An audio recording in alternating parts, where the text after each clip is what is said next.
Hello, I'm Dr. Martin Kashara from the University of Wolverhampton, an Associate Professor for Engagement in STEM. And welcome to the My Life in Science podcast, a specially commissioned podcast for West Midlands Life Sciences Week. Now, we all know that the West Midlands is a melting pot of innovation with world-class universities, research institutions, and a vibrant ecosystem of businesses creating breakthroughs in healthcare and the life sciences. Now, West Midlands Life Sciences Week is bringing together businesses, leaders, researchers, investors and policymakers to showcase what makes the region exceptional and, of course, to shape the future of the life sciences industry. And, of course, on the My Life in Science podcast, what we're doing is we're getting people together to talk to some of the leaders, some of the influencers in the life sciences community across our region. Those people are driving innovation and change. And today I am very, very pleased to say that I'm joined by Dr. Adam McGuinness, who's Health Programme Manager for Plug and Play UK. How are you doing, Adam? I'm good, thank you, Martin. How are you? Yeah, thanks for joining us today and taking time out of your obviously busy schedule on what is a glorious day outside. We're sitting in a room doing this recording, so hopefully we It's can very both, nice out, isn't it? yeah, hopefully we can enjoy the fantastic weather while it lasts later on. So I'm just kicking off these podcasts really just by getting my guests to just to tell us a little bit about themselves and how they got to where they got to today. So why don't you tell us a little bit about your story? Okay, yeah. So I'm born and bred in Birmingham. I grew up in South Birmingham, Kings Norton, with my mum, and essentially, as a very young child, she used to take me to work with her occasionally. She was a single parent, so obviously there wasn't always childcare and that sort of thing. And she actually was one of the very first people to work at the Binding Site, which are a big local biotech employer in Birmingham. She used to take me in on summer holidays, and I used to play with microscopes. I used to play with pipettes and things like that. So it was a very very early introduction to the world of science and to the world of laboratories and things like that. And then obviously grew up. She had multiple jobs growing up. That was one of them. There was waitressing, all sorts of things. And then as I grew up, I eventually decided that, I was really into science. I was really into those sorts of things. And initially, as I left secondary school, I had no interest in going to university, that sort of thing. I was too cool for university. I had too much drinking and playing to do. Weren't we all? So I went back as a mature student, actually, to Aston University to do Amazing. biomedical science. Yeah, good. And really enjoyed it. And then from there, I did a lot of sort of work around research. So working at University of Birmingham in research labs, respiratory research. I also did a knowledge transfer partnership with Aston, which was actually put me into a early stage pharmaceutical company, and got to see how people in these really early stage businesses wear multiple hats. You're doing the marketing, you're also doing the sales, you're also doing the research, you're doing all sorts of things at the same time. That was really dynamic, and it was quite a fun environment. It was a really fun environment. That was up in Macclesfield. It was really fun. And from there, I thought maybe, I want to go back and do some more hands-on research. So went back to Birmingham, did some more laboratory research. And whilst doing that research, I realized I had a very narrow focus on the research that I was doing. So it was all lab-based, it was all respiratory, that sort of thing. Decided that I want to sort of broaden my horizons, broaden my sort of knowledge base, and learnt about the Physical Sciences for Health PhD project. And that was a multidisciplinary project. So through that, I got to learn a lot more about chemistry, physics of imaging, biology, computer science. We sort of had modules in all of these things, and I found it fascinating. I feel like I like to learn about lots of different scientific things. I'm definitely a nerd. And then through there, one of the modules was with my future PhD supervisor. Got chatting with him after one of his lectures and found his work really interesting. It's Professor Liam Grover at Uni of Birmingham, who just has the ability to make everything sound very interesting. And we spoke for a little while, and we decided to put a PhD together, which was in bone biology. So looking at how how bone grows in the very, very early stages of growth. Went through my PhD. It was tough. It took quite a while. COVID happened during my PhD. I had a child during my PhD. I bought a house. I don't recommend doing any of those things. No, nor me. I did pretty much the same, Yes. but without the child being born, I'll have to say. It was tough, but we got through the other end, and I realized Liam Grover has a very translationally focused mind. So the research that he does, he wants it to be practical research that gets out there and, can actually benefit populations.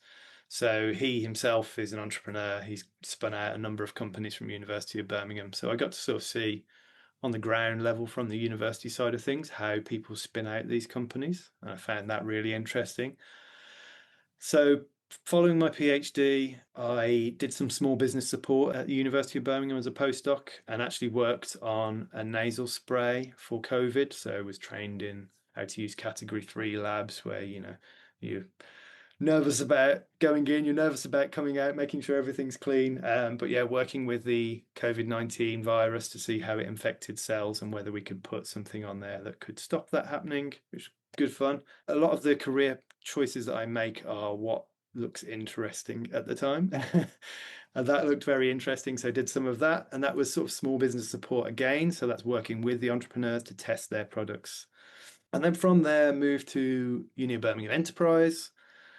And at University of Birmingham Enterprise, that was lab support for startup companies, people that were essentially renting benches in what's called the BioHub, which is it's essentially lab benches for hire. And the staff at University of Birmingham help them with their research, make sure that the labs are fully stocked and really high standard. My boss there, Claire Litchfield, she was amazing at sort of really the organizational aspect that you need when you're organizing the lab and when you're making sure everything is following all the rule sets and things like that. She's great at that. I was only there for 6 months, unfortunately, not intentionally, but Plug and Play came knocking. There was a really interesting opportunity with Plug and Play.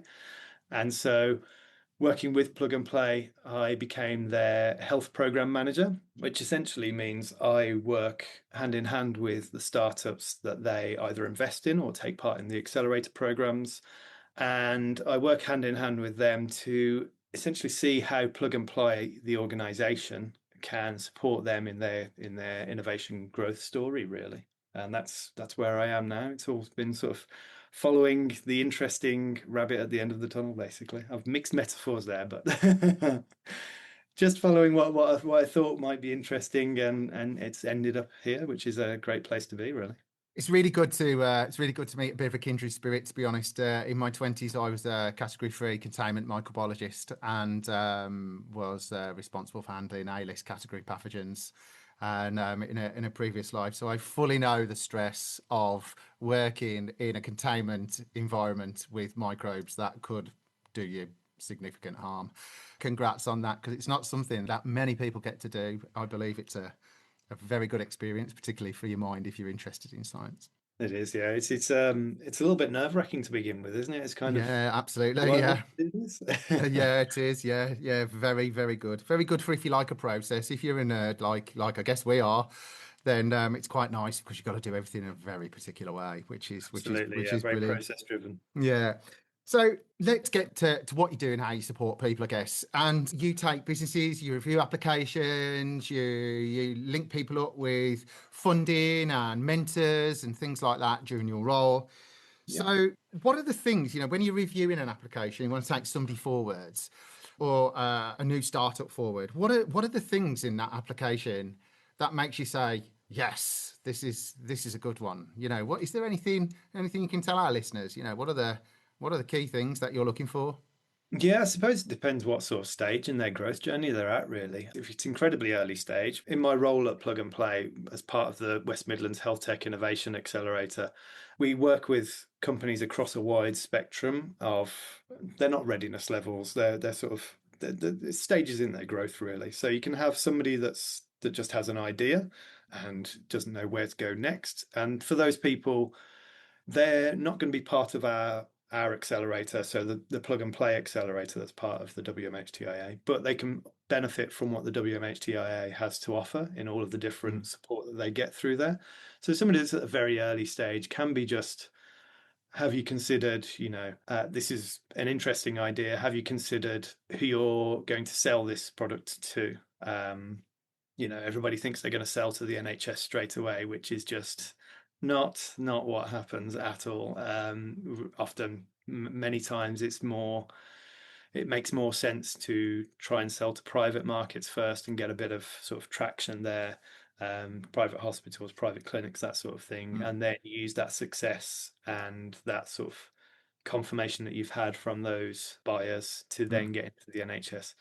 So there can be sort of different routes to market. There's obviously all the different regulations that they have to consider. I mean, in those very early stages, what we're looking for is something that fits a need from the Mm. market. So if you have a good idea, if the idea is no good, you're not going anywhere. Yeah. Even if you're the best CEO, even if your processes are absolutely peerless, if there's not the market for it, if you have something that does a process 5% faster than the current process, or if something like that. If there's not necessarily a target market for it, then whilst you might be successful, you're not going to make the kind of success that warrants the time that needs to be invested into it. So very early stages, it's the idea. Moving on from that, it's then the proactivity from the founders.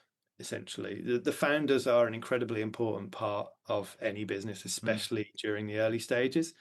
If you have a fantastic idea, but a founder that is not necessarily driving the idea forward, if they are, for an example, if they are an academic with 5 different streams of work and they have a spin out product that they think might be interesting, if they aren't prepared to commit more than 50% of their time to that idea, then Mm. it's not going to be pushed forward.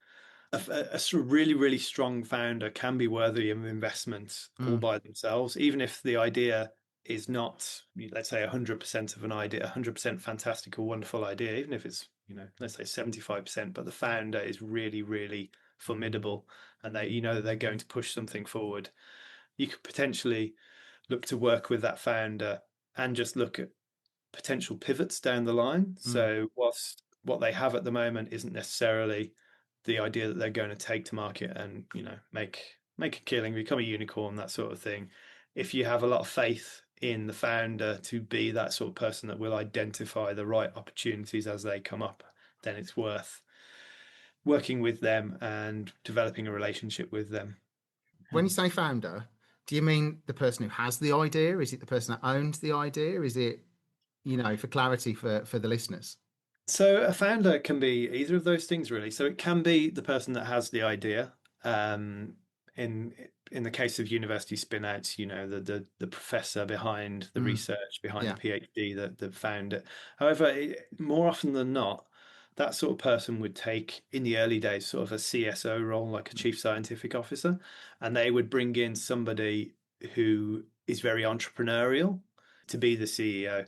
I know that within universities, this is kind of the role that's with their tech transfer offices, is to find somebody that is very dynamic and is going to push this forward and has the time available to invest in the product and really Mm. believes in the product and that sort of thing. So the original founder of the idea would be the person that holds the IP, essentially, so the intellectual property. They would be the person that did the research that came up with the idea. It doesn't necessarily have to be university. It could just be somebody who's sitting at home, has a brilliant idea, decides to patent that idea, and then therefore make the financial decision to follow up on that idea. It could be somebody that's working at a company already and has an idea that they can then leave the company and spin out some IP of their own. Obviously, that can be a little bit tricky, because if you're working for a company and you have the idea while you're at the company, then technically that company may own some of the intellectual property, which is an issue around universities. If an idea, an intellectual property is developed whilst at a university by a PhD student, by a professor, that sort of thing, technically those people are employed by the university to do that work. So the university actually owns some of that Sure. intellectual property, at least a slice of that intellectual property. So when it comes to actually making that a successful enterprise, the university have had a key element of getting that idea from the idea stage onto paper to the IP stage. So they deserve some of the Mm. IP, and that can be a bone of contention with some investors. No, I'm sure it can. I'm sure it can. Now, you obviously, as somebody who's really interested in probably all kinds of different kinds of sciences, you're seeing a lot of things come across your desk. How do you balance choosing super innovative and really interesting ideas to ones that are, I guess, ready to scale? So that depends on my interests versus the interest for the company as a whole. So for Mm, plug and play as a whole, mm, obviously companies need to make money. They need to keep going. They need to make a profit. They need to be successful. So they can't just you can't throw money away all over the place. You can't just, I like that guy, I'm going to throw him some money. I like that idea. mm, It sounds like something I remember from a long time ago, so I'm yeah. going to throw money at it. Hmm. The company is obviously incredibly successful. They've been around for I think 25 years now, and they have offices in 65 different locations across the Wow. globe. So they are incredibly good at what they do, and what they are good at is identifying potential investment opportunities that will make a return on investment. So plug and play are incredibly active in the early stage Mm, of investments. So I think they're one of the top three um, early stage investors globally for number of investments made.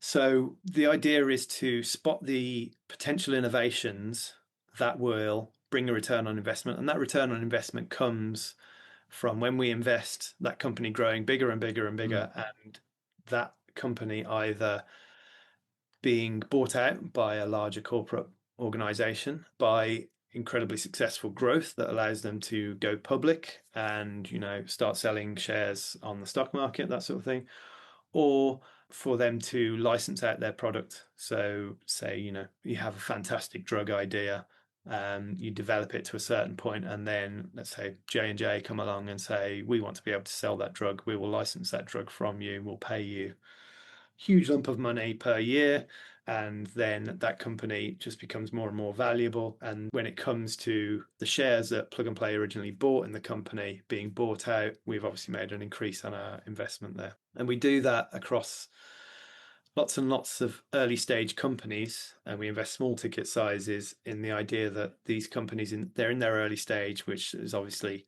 quite a risky stage to invest in. There's obviously no guaranteed successes at early stage, with the idea that at least a small proportion of those will become big enough, and the exits that we get on those companies will basically cover all of the investments that we made on those mm. companies that didn't make it to exit, essentially. What I'd like to know is you obviously, as we said, you see a lot of projects, and obviously people come and pitch ideas to you. There's obviously pitfalls in Yeah. this process. We've probably all seen some very terrible ones in the past. So, is there anything you can share, like a pitch deck slip up, if you like, that you might have seen, so we could, a common one potentially that we could all learn from? I think the ones that inspire the least confidence are the ones where they haven't essentially considered all bases. So where they just present about their idea that they're passionate about, where they have an idea and it's brilliant, so you should give me money to make this idea a success, without considering why should I invest in? I know why you want to do that. It's because you're incredibly passionate about it and you want it to grow and you want to help X million people. However, if the pitch deck doesn't take into consideration why I might want to invest in it from a business point of view, the size of the market, an investment point of view, how the equity within the company is split up. I mean, if a university owns 50% of the company, then there's no way that is economically viable for investment, because there's not enough of a pool of equity to then be sold on at further rounds to essentially fund the growth of that company. So it's kind of considering who the audience is that you're presenting to. I mean, there's no sort of magic bullet that's going to say, yes, we will give you lots of money. Otherwise, somebody would have already cracked that one. But it's essentially really considering who the audience of the pitch is going to be, and really tailoring it to them. So for us, We work with like 550 corporations globally, like huge corporations from Roche, from J&J. This is just on the health side of things, Merck, people like that. So we work with these big corporations. So we want to see how the thing that we're investing in can potentially slot into one of those big companies, can potentially, essentially the exit involves something not so far down the line where we'll be able to introduce you to those companies and say, hey, look at this is really innovative, this is really exciting, you should consider investing or taking equity in this company, that sort of thing. So basically the biggest pitfalls are when they haven't considered, basically we're interested in the financials of things. So we want to see some information on the financial things. So the size of the target market, the potential return on investment when you do grow. So if you grow to capture, let's say, 5% of a multi-billion-dollar market, then that's potentially a good return on investment for us. Those sorts of things, really. So it's a very it's not a very passionate way to analyze a deck, but it's how the business has been successful, really. Makes total sense. Very, very, very good advice. Thank you so much for that. I'm sure our listeners will take that to heart, and hopefully, you never know, you might not get any of those ever again after people have listened to this. So, part of what you do is to link people up with mentors. Yes. And can you tell us how or when one of those interventions has flipped the fortunes of a potential company that you've been thinking about? I would say actually that we were fairly early along the journey with some of these companies. So I've been with Plug and Play just over a year now. So we've been running as part of the WMHTIA for around a year. No, actually a year and a half. So we're fairly early along this pathway of these companies growing bigger and bigger. So I wouldn't say where they've completely flipped their fortunes and that sort of thing. What we do is we can talk with the companies depending on their stage, obviously. If they're slightly further along the stage, they'll have a more built out team and they'll cover more and more facets of what's needed in these early companies. So very, very early stage, you'll have a founder and you'll have a researcher, that sort of thing. They are unlikely to be fully clued in to how to exploit markets and how to get their product to market and that sort of thing. So we might link them with somebody who has taken a company of a similar background to market before, has experience of what to do where, what to do when, the potential pitfalls and that sort of thing. So it's about identifying where the knowledge gaps are in the company. So whether it's get to market, whether it's regulatory experience, things like that, really. I mean, I've connected the startups that we work with people who can give financial advice, who can talk about, people from things like the British Business Bank, who are there to help these companies get along their early stages of growth and essentially find the funding that they need and the type of funding that they need. So it's not necessarily go to raising funds, so their Series A or their Series B, that sort of thing. It could just be funding in another manner. It could be business loans and that sort of thing, which is where we would link. Obviously, I'm not an expert in that sort of thing, but I'm connected to the mentors who are experts in that sort of thing. So it's connecting those guys, really. Fantastic. Now we're coming to the end of the time that we've got together today, and so I just wanted to ask you one last question. And obviously, I'm sitting in a seat of learning that's been in Wolverhampton since 1827. We've been giving people, better careers and teaching really science, technology, engineering, and maths. Right where I'm sitting in the oldest part of the university. Every year, we see thousands of students come through our School of Life Sciences and Pharmacy. And if you could give a piece of advice to one of our students who might have the next best, biggest idea that they're going to put on my desk, what would you say to them? Well, the thing about sort of successful entrepreneurs is that they really give it a go. Almost everybody you talk to has an idea, has a fantastic idea that's going to make them lots of money.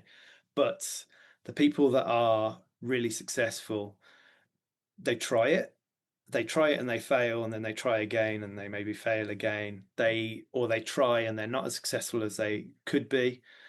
Then they exit and then they create their next enterprise and it's wildly successful. It's about really putting yourself out there and really really having a go, essentially. That's the way I would call it anyway. That's my experience during my PhD. Is everybody's working on something that is fascinating. Everybody's working on something that's really interesting, but very few of them have the drive to say, and the confidence to back themselves to say, I'm going to push this forward. I'm going to make something happen with this, because it won't just happen by itself. It has to be pushed forward by somebody. The successful founders are the ones that say, I am the person that's going to push that forward. I hesitate to say I'm not going to take no for an answer, but listen to the no's, I would say. So listen to why that person doesn't want to invest, why that person doesn't want to back, and learn from it and really take that on board, instead of just pig-headed, stubborn pushing forward, like, I'm going to push this forward, I'm going to be successful no matter what. If a person is saying no, they're not just doing it for no reason. There's a reason why they're doing it, and you can learn from that no and come back stronger, essentially, I think. Well, thank you for that. It's been absolutely fantastic to meet you today. Adam, thanks for joining us on the My Life in Science podcast. Thank you, Martin. Lovely to speak to you. The My Life in Science podcast was presented by Dr. Martin Kashara of the University of Wolverhampton and was a STEM response team production for West Midlands Life Sciences Week. If you want to know more about what's happening in your area, just jump online and go to wmlifesciencesweek, all one word, .co.uk to find out how you can be involved.